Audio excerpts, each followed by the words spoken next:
Welcome to the podcast, everyone. I have an awesome guest today. We're breaking the rules. It's not a Cutco current leader or alum, but certainly a friend of our company who knows a number of great Cutco people. His name is Kevin Clayson.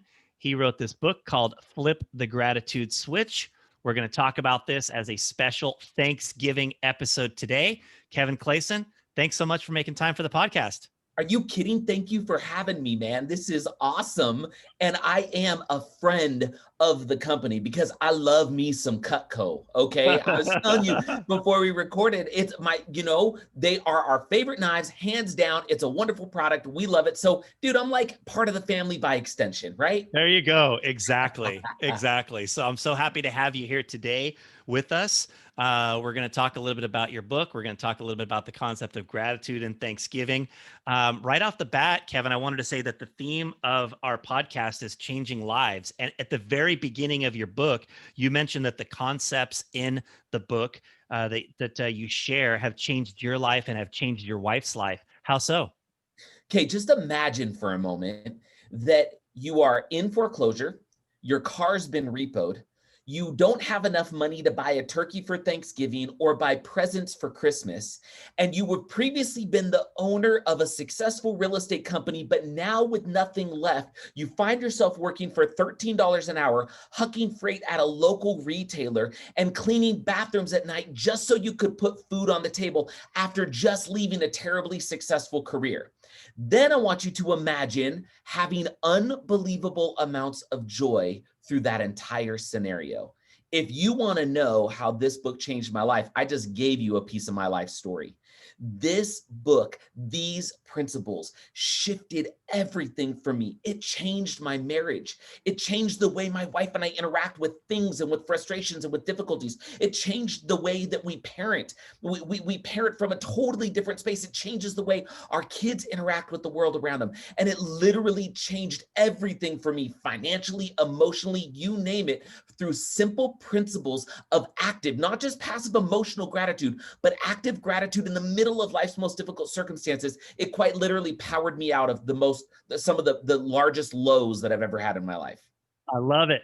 I love it. I know the audience is going to get some great value from learning these principles and learning how to actually implement them in their day-to-day lives. The paradigm of coming from a place of gratitude, of active gratitude, as you said, can definitely be a life-changing concept for many people. So I'm really excited to dig in and hear more about it.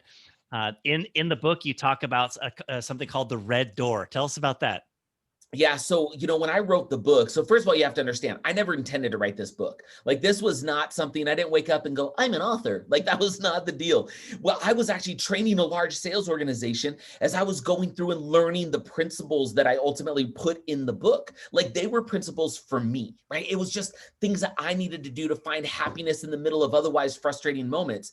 And as I was learning those principles and started to share them with others, I kept hearing the same feedback, right? Dude, you got to put it in a book. Dude, you got to put it in a book. So I finally got to the point where I was like, okay, I guess I should put this in a book, but I didn't really know what the book was going to look like. And it just unfolded bit by bit. And one of the things that as I got into the writing process, one of the things I really wanted to do was put kind of a business parable. Like, one of my favorite books ever is The Go-Giver by my friend Bob Berg, who's just awesome, right?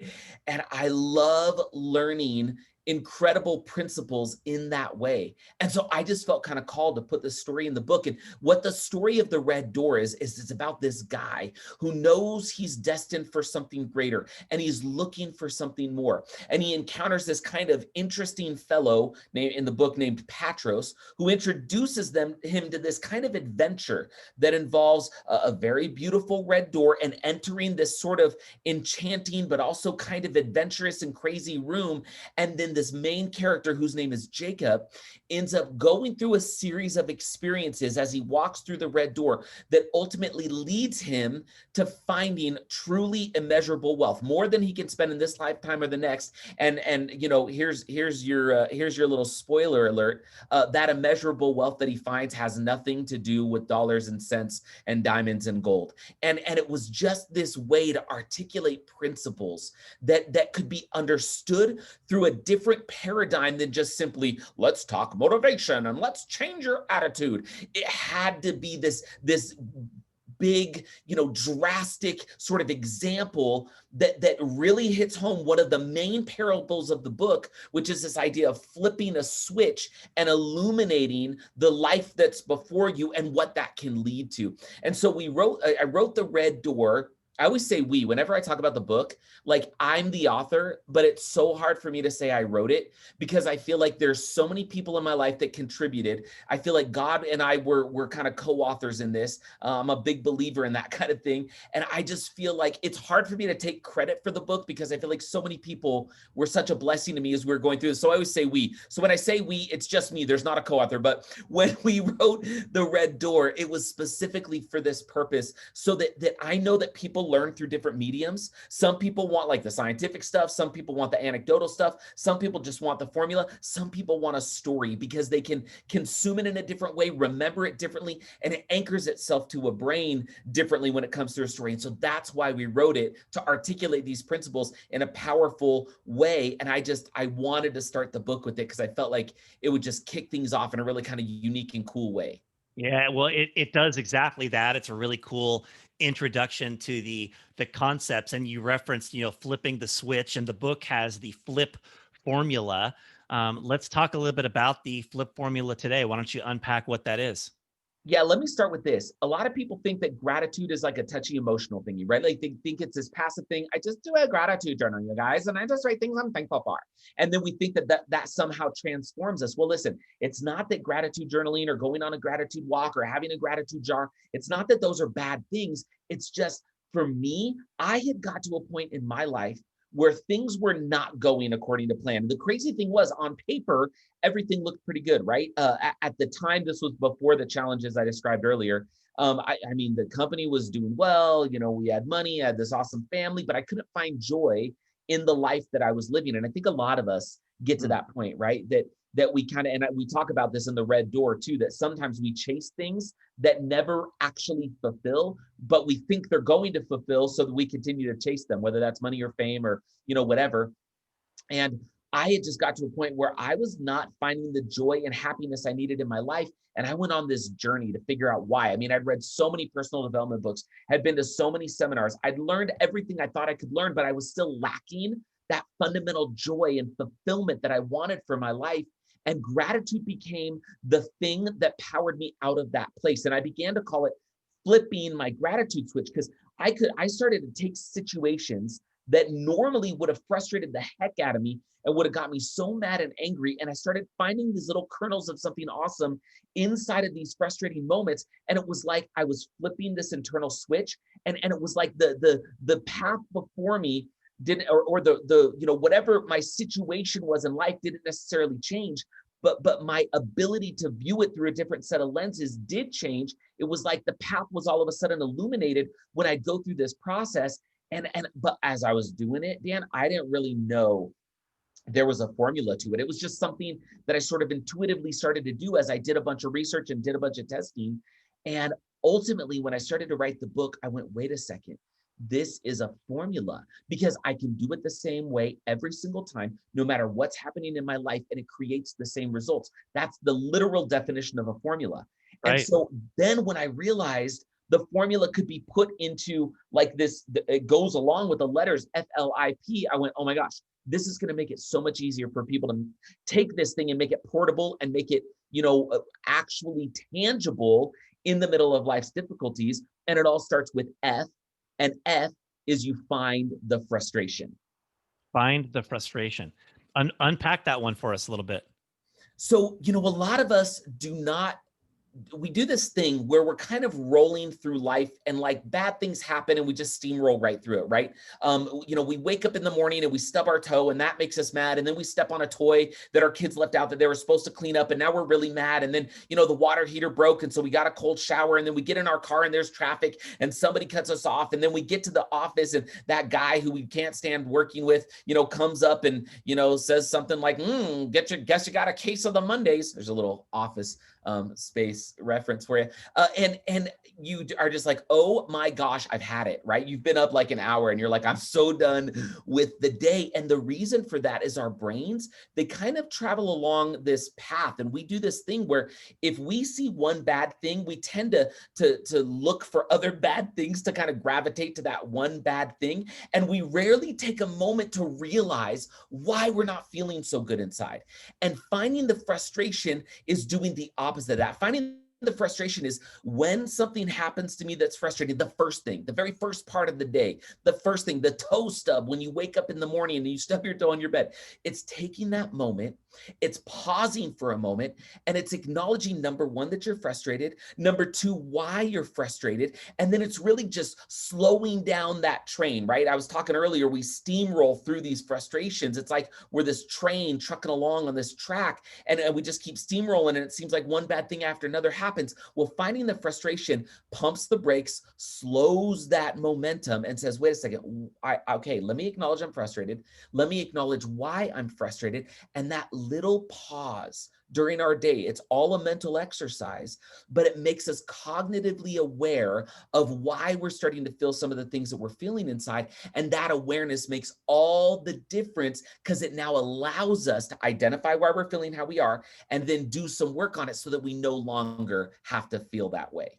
Yeah, I love that. I love that, Kevin, because I feel like a healthy way of viewing gratitude is not ignoring the negative things that happen to all of us. It's not ignoring the frustrations that we have in our life, right? Those are all there for virtually every person.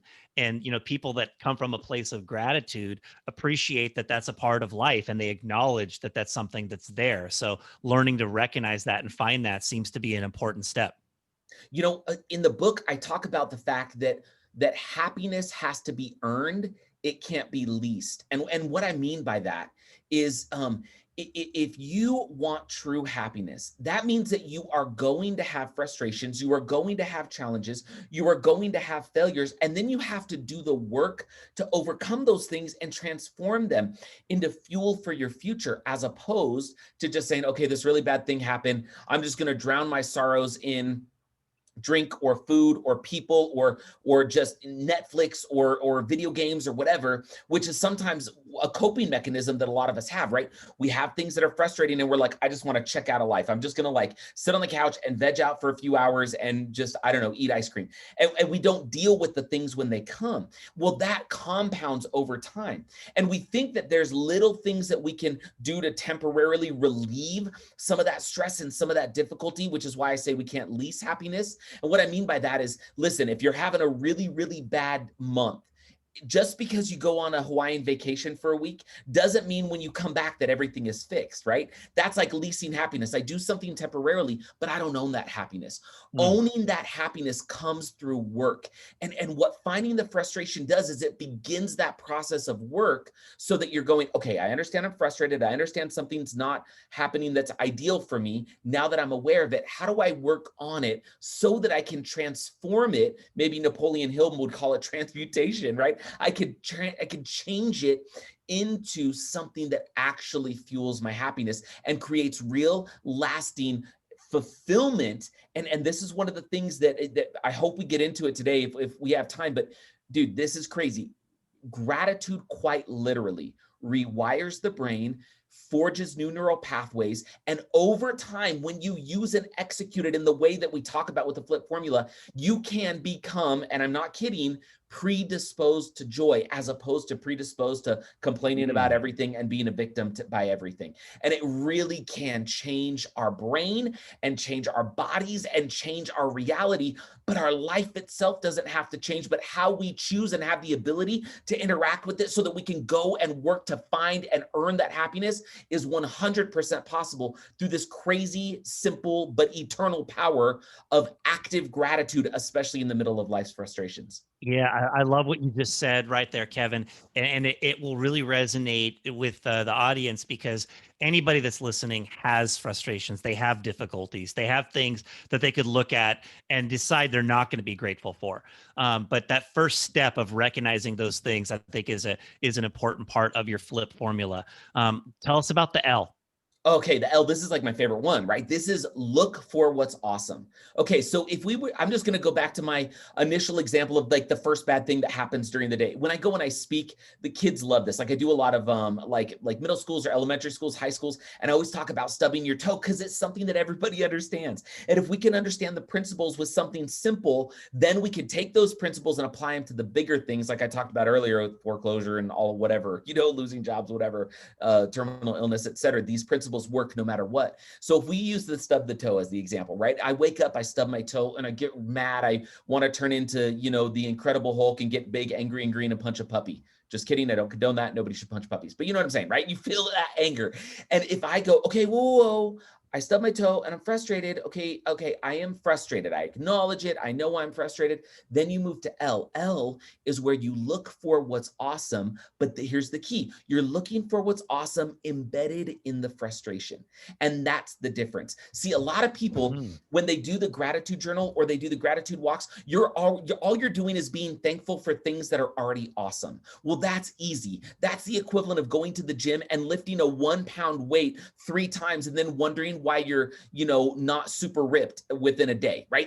It's too easy, right? It's not going to do the kind of work that's going to make the real change. Well, looking for what's awesome about the frustration is doing the work. And so this is kind of how this works for me. All of this happens in our brain. We don't need a pencil. We don't need some sort of a tool. We don't need an app. All we need is us, the understanding of this formula, and just our ability. The most precious real estate in the world is the real estate between our ears. That's all that we need, right? And so here's how it works. Okay, I stub my toe. I'm frustrated. I know I'm frustrated. Now, what could possibly be awesome about that frustration? And that question, what could possibly be awesome about the thing that just happened that frustrated me? It gives our mind a new suggestion, which creates an entirely new landscape of the mind. It's that simple suggestion. We pause and we realize we're frustrated. We're becoming cognizant and aware. Then, when we say, what could be awesome? This crazy thing happens. Dan, I love this because when I go and speak, I always do this in real time, right? I always go, I ask the audience, I go, okay, what could possibly be awesome about stubbing your toe? And literally, dude, I've done this thousands of times and it happens the same way every time. In fact, I can sense it. All the people listening to the podcast are going through the same thing right now because we are conducting a science experiment. And here's how it goes. Your brain at first is like, yeah, what could be awesome about that? And it works and it works. You've given your brain a new suggestion. You've switched the train track of the brain. Now the train's picking up momentum, going in a different direction. And you go, or the audience will go, somebody will raise their hand, right? Like I'll ask the question. It'll be silent for like 10 seconds. Then one hand pops up. You have a toe? I go, yeah, absolutely. What else could be awesome? Somebody else says, you can feel your toe. Yeah, what else? And then 3 hands pop up. You have a bed that you stub your toe on. You actually have, you could feel your toe and you can walk. Yeah. And all of a sudden, all of these answers are coming from the audience. And then I always pause and I say, do you guys just realize we conducted a science experiment in real time? Because what we did is we just gave your brains a suggestion and your brains filled in the gap. Mhm. When you say what could possibly be awesome about fill in the blank of whatever the frustration is, your brain performs this exercise where it now fills the void that you created for it. You created this hole. When the brain starts to fill it, it starts to change how you interact with it. So looking for what's awesome is literally asking the question, what could be awesome about that which is frustrating? And then your brain starts to fill in the answers and you create a little laundry list of the things that could be awesome about what just a second ago was a frustration.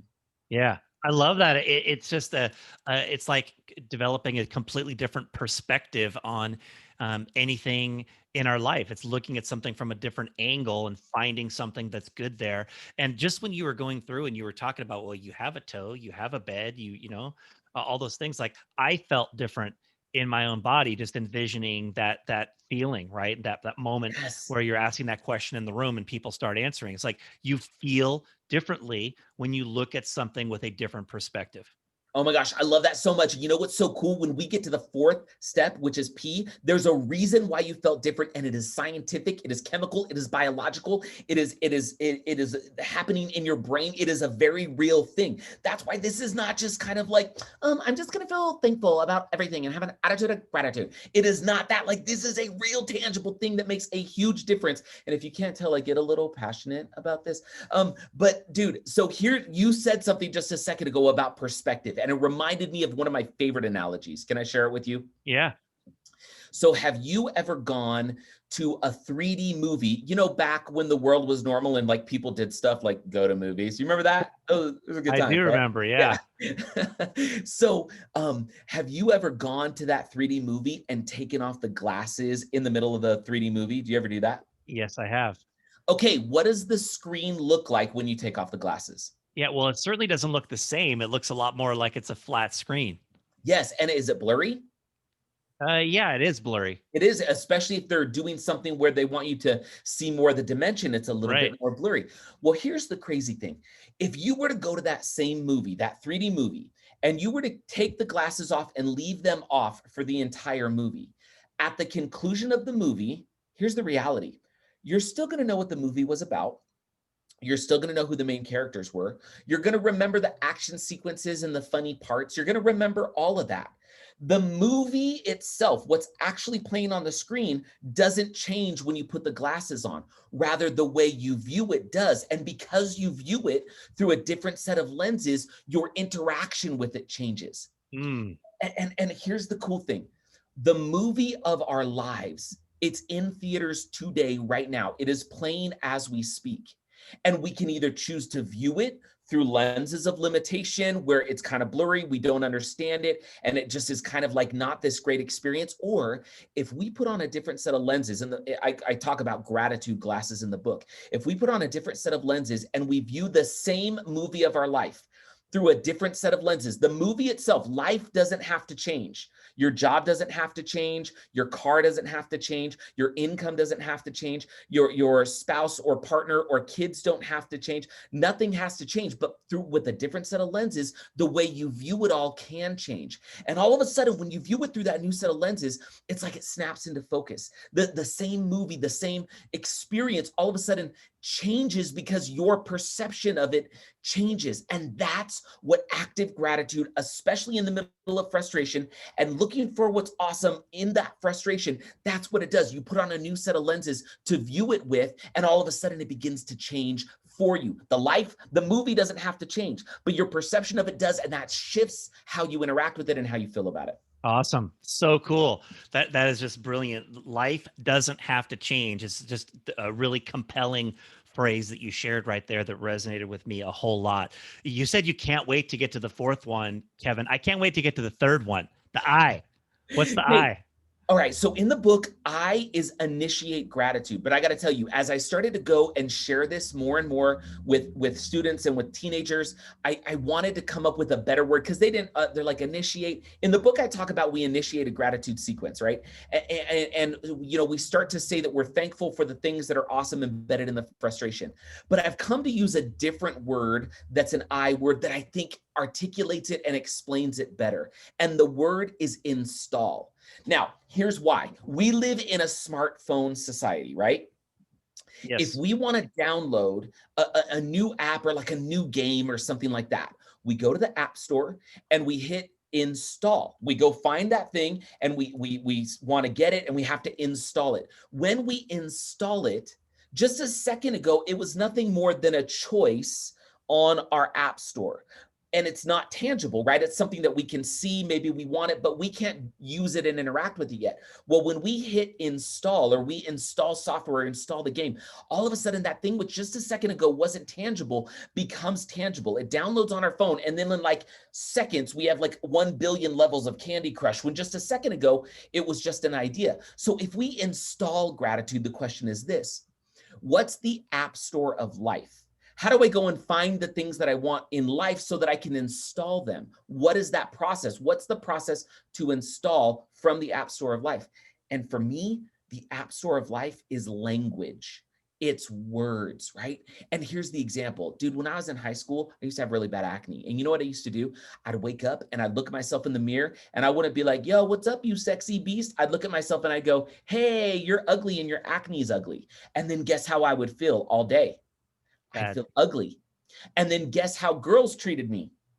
Like I was ugly. See, I Mhm. placed my order in the app store of life by telling myself I was ugly. But now, if you are, and guys, if you're listening to this and you're out there and you're serving customers and you're selling this incredible product, you know darn well that if you wake up every day and you go, you know what, I'm really a failure at this. Yeah, well, you're right. It's going to be a self-fulfilling prophecy. But if you say, you know what, I'm getting after it, I'm going to crush this thing, you feel different and your results start to change. So if words are the app store of life so that we can install the things that we want and make them tangible when just a minute ago they were an intangible, how do we use words as part of the flip formula to create this new sort of perspective of our lives? And the way we install gratitude is we install it through words. And you alluded to it just a second ago, Dan.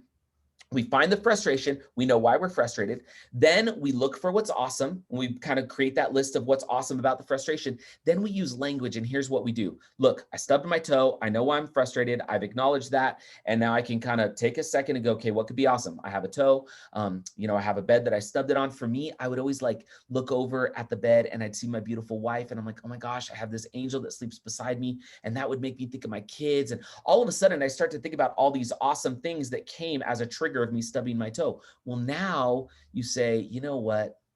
I'm actually super thankful. You use the word thankful because why not? I'm thankful I have a toe. I'm thankful I can feel my toe.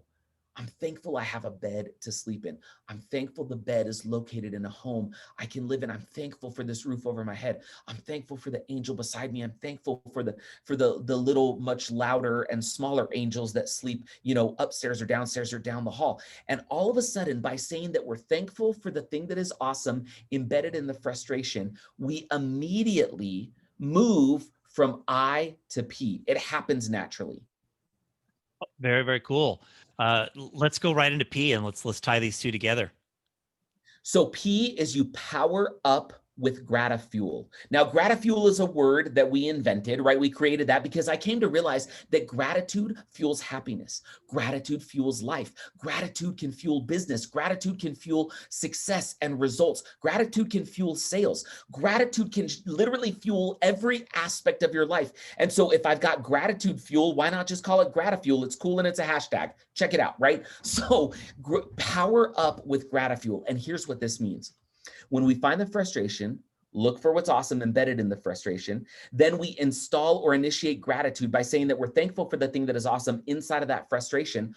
Our bodies naturally power up with Gratifuel. Hmm. Dan, earlier, when you started to talk about, oh man, as I was just thinking about what was awesome, I started to feel different. Well, the reason is because you are hardwired to feel awesome when you utilize active gratitude in this way. Right. The body, without you needing to do anything, will automatically release dopamine and oxytocin.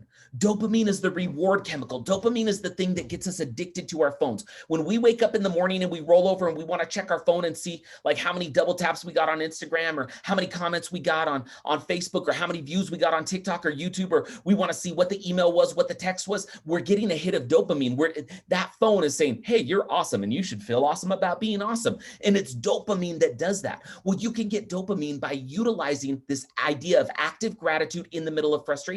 Your body naturally releases dopamine, this reward chemical, and you go, holy cow, that feels awesome. Dude, I kind of want to do this again. Well, your body also releases oxytocin, which is that thing that makes you want to hug somebody, right?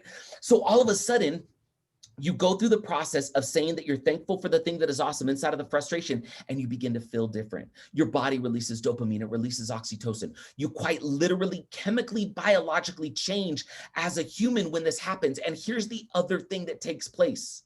When you do that, your brain begins to forge new neural pathways. It Mm-hmm. literally begins to create these new channels because no, you've been trained. You didn't mean to be. Maybe you came to earth with it, or you were conditioned how you grew up. You've been conditioned. We do it as a society all the time. We love to complain about stuff, right? We love to one up each other. We love to complain about the weather and the politics and the sports team and the whatever. We just do it. We don't realize how often we default to it, but we totally do. That's kind of how we come wired. Well, this changes the wiring because now instead of just complain, I always say this to my kids. And let me ask you, Dan, do you know there's only one thing that makes hard things harder? Do you know what it is? A negative attitude. Complaining. Yeah. Think about it. Complaining is the only thing that makes hard things harder because if you've got a hard Oh, thing and you complain about it, the hard thing doesn't get easier, but you feel worse about the hard thing. And all of a sudden it feels harder. So complaining is the only thing that makes hard things harder. Well, if we think that that life is hard, right? We love to do this thing where we say life's hard, life's difficult, life's a challenge. Well, listen, our brains are wired to think that that's this like insurmountable task. But what if we could switch the brain? And what if we could say that life is hard, therefore life is awesome? Because we're not complaining about it, we're acknowledging it, and then we're finding something awesome about that same difficulty, about that same life. Now all of a sudden life begins to shift. See, we can rewire our brain to view things through a different set of lenses. And over time, when we find frustrations and we go through the process of finding the frustration, looking for what's awesome, installing or initiating gratitude, it takes a little bit of practice, right? We've got to go through that. Well, when we practice it enough over time and our brain becomes significantly rewired, when those frustrations happen, we're predisposed all of a sudden to a new kind of reaction. It's not complaint, it's gratitude. It's not seeing limitations, it's viewing the possibility. And it literally changes us neurologically, biologically, chemically, emotionally. We can secure our happiness through something as simple as this idea of flipping the gratitude switch. I'm so fired up just listening to you speak, Kevin. It's awesome just thinking about some of the things that you're saying, and you know, I'm sitting here processing how well do I do at some of these things, and I feel like, you know, I've been trained over many years to process things in the manner that you're sharing with me most of the time. And some of our audience would say the same thing, and others would say they haven't, and that this is like literally can be revolutionary for anyone to be able to think about how are you processing the different things that come up in your life, the different frustrations that come up. How are you viewing them? You said life is hard, therefore life is awesome. Like that's a mantra that we could take to all of our kids to realize that like when something's hard, there is something that's great about that. There are a lot of reasons why that's valuable.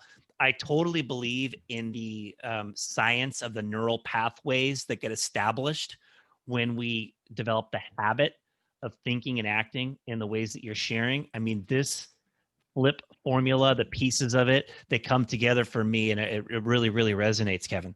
That's awesome, dude. I appreciate that so much. And here's the thing, the subtitle of the book is a simple formula to change the trajectory of your life. And here's why I say that. If we can change just a moment, right? And that leads us. And here's the thing, when we power up with gratitude, we go through the process, find the frustration, look for what's awesome, install, initiate gratitude. Our bodies power up with gratitude, and that fuel carries us until the next frustration. And then we just do it again. We wash, rinse, and repeat. Well, here's the thing. If we have that frustration, we go through this process, we power up with gratitude, we get to that next frustration, and we just do it all over again. What's so cool about that is those moments compound. And all of a sudden, a moment leads to another moment. Well, you change enough moments and you change a day. You change enough days and you change a week. You change enough weeks, you change a month. You change enough months, you change a year. Enough years, you change a life.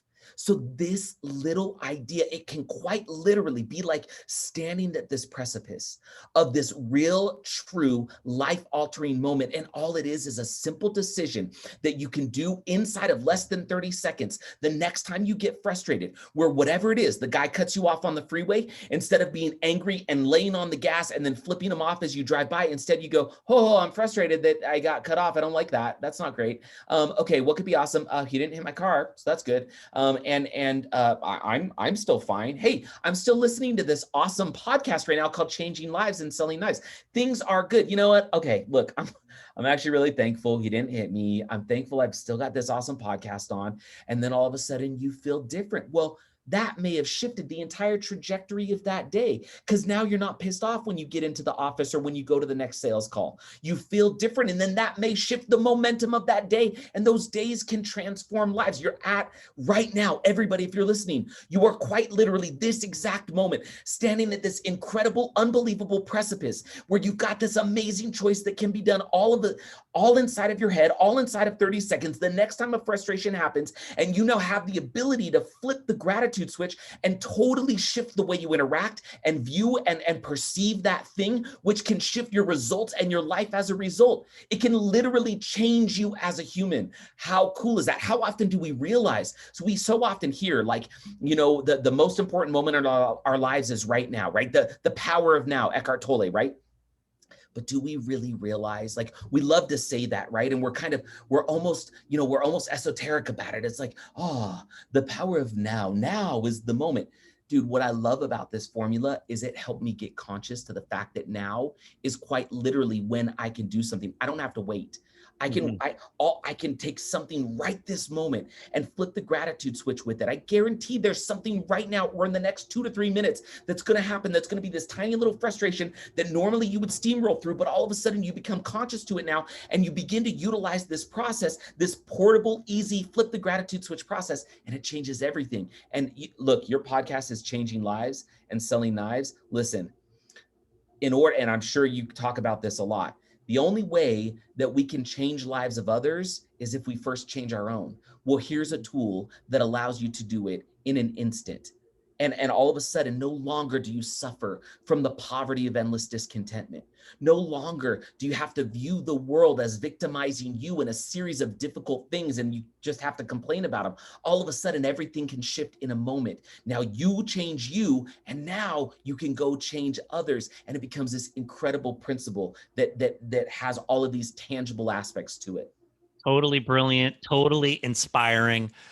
Find the frustration, look for what's awesome, install gratitude, and then power up with gratifuel. And it seems like you're suggesting, like, in terms of people implementing the ideas, a key thing is just be present to the next frustration that comes along. Be present to that next moment where you're feeling that sense of frustration, and you can learn to flip that by following the steps in the formula. Is that correct? That's exactly right. And look, just to kind of add to this idea, so I've got a wonderful friend of mine who, his name is Dr. Paul Jenkins. He's known as the positivity psychologist. He has a massive YouTube channel. He's a practicing psychologist. And he has given me such an unbelievable endorsement of the book. He uses this book with his patients because it gives him a tangible way to help them become aware of the things that are causing some of the discomfort, or maybe even the depression, or just the frustration. So this has absolute practice, practical application in the medical community. And in addition, dude, we've had this amazing opportunity to be able to go into rehab and recovery centers. This has helped with the recovery process for addicts, because it's becoming aware of things and sort of regaining that control. And that's what this is. This is regaining control of your emotional well-being, which a lot of times we feel like is out of our control. This gives you the ability to get back in the driver's seat of your emotions, and the life that is, the life doesn't have to change. How you choose to interact with it can. You're back in control. You're back in the driver's seat. And now it's up to you to decide what's the next turn that you're going to make. Yeah. How can people follow you if they want to learn more? Yeah, you know what? You could find me on Instagram at Kevin Clayson. You can find me on Twitter at Kevin Clayson. You can find me on Facebook at Kevin Clayson. What I do every day is I own a real estate company. And so we have a podcast called Replace Your Income. You could go find us there on all the platforms. Really, and if there's any way that I can serve you, I'm very accessible on those platforms. Let me know. I'd love to be able to serve you. And then also you can go to Amazon and buy the book, Flip the Gratitude Switch, or go to Audible and download the book. flip the gratitude switch. Yeah, and we'll put links to buy the book in our show notes on changinglivespodcast.com. I would encourage you guys to shout out to Kevin Clayson if you enjoyed today's episode. Send him a message that you heard it and you loved it. I'm sure that he would love to be able to hear that from all of you here in the audience today. Kevin, this has been awesome, man. Dan, thank you so much. You and this platform is amazing. What you guys, all of you listening, do and the product that you represent and sell is so world class. You should feel incredibly proud about that. Dan, I appreciate you and this platform. I appreciate you coming on and letting me kind of share it. I know it's outside of what you normally do, but as we look to Thanksgiving, I'm very thankful for the opportunity to come and spend this time with you and with your awesome audience. So thank you. Yeah, awesome. Well, thank you so much for bringing such great value and energy to our conversation today. I appreciate it. That's my pleasure.